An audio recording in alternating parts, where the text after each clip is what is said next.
በስመ አብ ወወልድ ወመንፈስ ቅዱስ አሐዱ አምላክ አሜን። በዚያም የበኩር ልጇን ወለደች፣ በመታቀፊያም ጨርቅ ጠቀለለችው። በእንግዶች ማረፊያ ስፍራ ስላላገኙ በበረት በከብቶች መገቢያ ግርግም ውስጥ አስተኛችው። የሉቃስ ወንጌል ምዕራፍ 2 ቁጥር 7።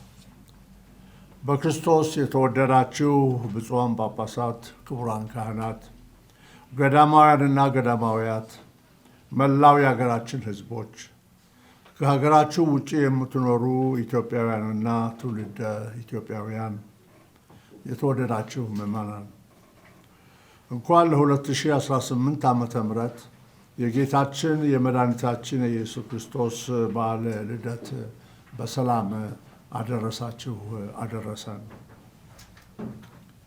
የእምነታችን አብይ ቁም ነገር እግዚአብሔር የሰው ልጅን መፍጠሩ ብቻ ሳይሆን ሁል ጊዜ ወደ ሰው ልጆች መምጣቱ ነው። የሰው ልጆች ሁኔታ ግድ የሚለው አምላክ በፍቅርና ስለ ፍቅር ራሱን ዝቅ አድርጎ የሰውን መልክ ወስዶ ቃል ሥጋ ሆነ። ይህንን ታላቅ ምስጢር የተለያዩ የቤተ ክርስቲያን አባቶች በመንፈሳዊ አስተምህሮቻቸው ገልጸውታል። ከእነኚህ አባቶች መካከል ከዛሬ 1700 ዓመተ ምህረት በፊት የተወለደው ቅዱስ ኤፍሬም ብዙ ያስተምረናል። ከዚህም ውስጥ የክርስትና ምስጢር ባህሪ በጣም አስገራሚ ነው። አምላክ ሰው ሆኖ መምጣቱ ብቻ ሳይሆን ሰው ሊበላው የተገባ እንጀራ መሆኑ፣ በሌላ አነጋገር የቅዱስ ቁርባን ምስጢር የገና ፍሬ መሆኑን ያስረዳናል። እዚህ ላይ ክርስቲያን ሁሉ ሊያጠነው የሚገባው ቁም ነገር ክርስቶስ እረኛም በግም ተብሎ መጠራቱ ነው። በአንድ በኩል መልካም እረኛ ነው፣ ማለትም ይመግባል፣ ይመራል፣ ይጠብቃል። እንደ ዮሐንስ ወንጌል አቀራረብም መልካም እረኛው ክርስቶስ ነፍሱን ስለ ወገኖቹ አሳልፎ ይሰጣል። የሰው ልጆች የወደቁበት አዘቅት ድረስ ወርዶ ሰውን ተሸክሞ ያወጣል። ታዲያ ይህ እውን የሆነው ቃል ሥጋ ስለሆነ ዛሬም የምናከብረው ይህንኑ በዓል በመድገም ቃል ሥጋ ሆነ በማለት ነው። የልደት ወይም የገና በዓል የምስራች የሁሉም መሠረት የሆነው ጌታችን መድኃኒታችን ኢየሱስ ክርስቶስ መወለዱን በእኛም መካከል ማደሩን ነው። እንደ ማርያም ግርግም መምረጡ ከሰው አእምሮ አድማስ በላይ የሆነውን ትሕትናውን እንድናስተውል ይጋብዘናል። የሕይወት ውሃ በመሆኑ ደግሞ እርሱን እንድንመስል በእርሱ እንድንለወጥ በጸጋው እንሞላለን። የክርስቶስ መወለድ በእኛ መካከል ማደር የእኛን እንደገና መወለድ በማምጣት እንደገና እንድንፈጠር አደረገን።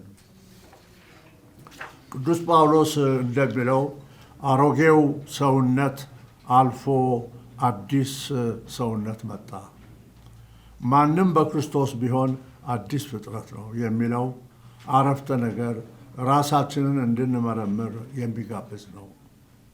ስለዚህ እኛም አዲስ ፍጥረት መሆናችንን የሚያረጋግጡ ሐሳቦችና ተግባራት የትኞቹ ናቸው ብለን ልንጠይቅ ያሻል።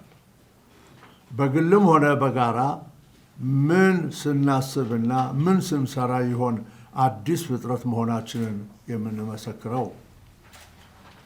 የተወደዳችሁ ምዕመናን፣ ሁላችንም የምንገረምበት በዓል ተሰጥቶናልና ከልብ እናመስግን። ምስጋናችንም ወደ ቤታችን፣ ወደ ጎረቤቶቻችን፣ ወደ ዕለታዊ ኑሯችን፣ ወደ ወንድሞቻችንና እህቶቻችን እንዲደርስ እንጸልይ። ምስጋናችን የሐሳብና የተግባር ለውጥ ሲያመጣ ለንስሐና ለመልካም ሕይወት መሰረት ሲጥል ፍሬያማ ሆነ ለማለት እንችላለን። የልደት በዓል የሚያበስረን የዓለምን መጋቢ ምግብን ከቅድስት ማርያም ማግኘቱን መለኮታዊ እሳት ሆኖ በእርሷ ማኅፀን ማደሩን ነው።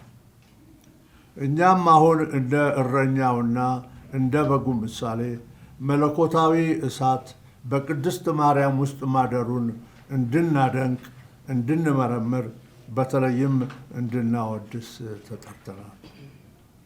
ሌላውም አስደናቂ ነገር ቃል በእመቤታችን ማኅፀን ውስጥ አድሮ ጸጥታ ሆነ። እንደምናውቀው ቃልና ዝምታ በመሰረቱ የተለያዩ ነገሮች ናቸው። በልደት በዓል ግን ይህ እውን ሆነ።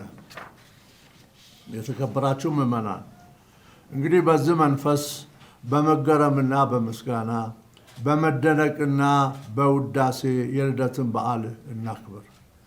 የልደት በዓል መሪያችን፣ መጋቢያችን፣ ጠባቂያችን ራሱን የሰጠበት በዓል ስለሆነ ስለ ወገኖችና ስለ ሰው ልጆች ክብር የምንሰራበት፣ ሕዝቦች የሚከባበሩበት፣ የተዋደዱበትና የሚተሳሰቡበት፣ የጦርነትና የግጭት መንፈስ ከሀገራችን የሚወገድበት፣ ሰላም በሀገራችንና በሕዝቦቻችን መካከል የሚወርድበትን፣ ከጥፋት ይልቅ ወደ አንድነት እና ኅብረት የሚመጡበት፣ የተሰደዱት እና የተፈናቀሉት ወገኖቻችን ወደ ሰፈራቸውና ቀያቸው የሚመለሱበት፣ ተማሪው በትምህርቱ፣ አርሶ አደሩ በግብርና ስራው፣ ሰራተኛ በየስራ መስኩ ተሰማርቶ መገዳደል አብቅቶ ልጆቻችንም ጭንቀትንና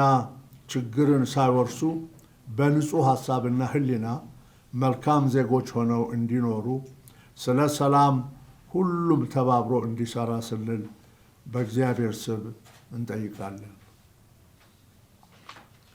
በዚህ የልደት በዓል ጊዜ ሁላችሁም በጦርነት ምክንያት ስለተፈናቀሉና ስለተሰደዱ፣ በተፈጥሮ ምክንያት ከቀያቸውና ከመንደራቸው ለራቁ መጸለይና ማገዝ፣ እንደዚሁም ለአቅመ ደካሞች፣ ለሕሙማን፣ አስታዋሽና ረዳት ለሌላቸው፣ በየጎዳናው ላሉ ወገኖች ያለንን በመስጠትና በማካፈል፣ በማብላትና በማጠጣት፣ በማልበስ በዓሉን በደስታ እንዲያከብሩ ማድረግ ክርስቲያናዊ ግዴታችሁ መሆኑን እንድታውቁና በትህትናና በፍቅር በመፈጸም የልግስና ሥራ እንድታደርጉና እንድትፈጽሙ አደራ ማለት እወዳለሁ። በመጨረሻም በዚህ በጌታችን በመድኃኒታችን በኢየሱስ ክርስቶስ የልደት በዓል ለታመሙት ምሕረትን፣ በተለያየ ሁኔታ በሐሳብ እና በጭንቀት በመከራ ላይ ለሚገኙት ጌታ ሰላሙንና ፍቅሩን እንዲሰጣቸው፣ በማረሚያ ቤቶች ለሚገኙት የሕግ ታራሚዎች ጌታ መጽናናትንና መፈታትን እንዲሰጣቸው፣ በልዩ ልዩ በሽታ በተለይ HIV ኤድስ በደማቸው የሚገኝባቸው ምዕመናን መንፈሳዊና ዘመናዊ ሕክምና በአንድነት መውሰዳቸው በእምነት የሚደገፍ መሆኑን አውቀው እንዲታከሙ፣ ማግለልም እንዳይደርስባቸው፣ እንዲሁም በሀገር በዳር ድንበር በውትድርና ተሰማርተው ለሚገኙት ሁሉ በዓሉን በሰላም እንዲያከብሩ ጸልዩላቸው።